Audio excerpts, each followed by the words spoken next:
16ই March 2025 রবিবার। আজকের দিনে আমাদের কাছ থেকে সম্রাট এবং আমাদের ইউনিস আমাদের কাছ থেকে বিদায় নিচ্ছে। সম্রাট গত 2017 সালে এখানে অ্যাডমিশন নিয়েছিল।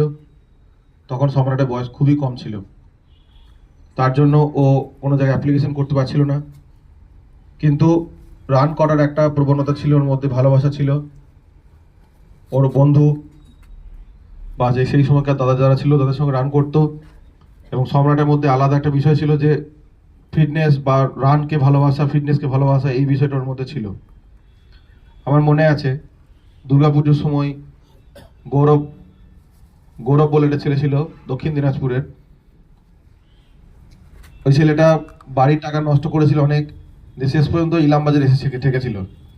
সেই ছেলেটাকে পাস করানোর জন্য আমার একটা প্রবণতা চেষ্টা ছিল যে ওকে যেমন করে পাস করাতে হবে। পুজোর সময় আমরা ছুটি যাইনি কেউই, আমরা প্র্যাকটিস করাছিলাম ওকে।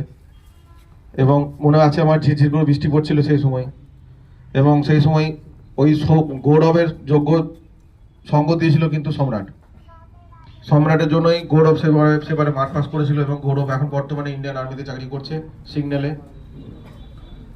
তো এখান থেকে অনেক কিছু শিক্ষা পাওয়া যায় যে সম্রাট মাঝে বাড়ি চলে গেল, বাড়িতে গিয়েও ফিটনেসকে বজায় রেখেছে। তারপর আবার কম্বাইন্ডে ফিরলো, কম্বাইন্ডে থেকেও এখানে থেকে ফিটনেসের জায়গাটা ঠিক রেখেছে, সঙ্গে পড়াশোনা করেছে এবং নিজের যে লক্ষ্য সেটাকে ঠিক রেখেছে। সবসময় চড়াই উতরাই মাঝে থাকবে, ফেল হবে, বিফল হবে, কিন্তু আবার লেগে থাকতে হবে। এটাই হচ্ছে আমাদের জীবনের লক্ষ্য। এবং সম্রাট 113 ইনফ্যান্ট্রি ব্যাটালিয়ন রাজপুতে টেরিটোরিয়াল আর্মিতে রিক্রুট হচ্ছে। আমরা খুবই খুশি বলতে গেলে ভেতর থেকে খুবই আমরা আনন্দিত যে সম্রাটের মধ্যে ছেলে চাকরি পাচ্ছে, যে ফিটনেসটাকে একটা জায়গায় নিয়ে গিয়েছে। ওর হাত ধরে ফিটনেসের একটা আলাদা কম্বাইন্ড একটা আলাদা মাত্রা পেয়েছে। এর সঙ্গে সঙ্গে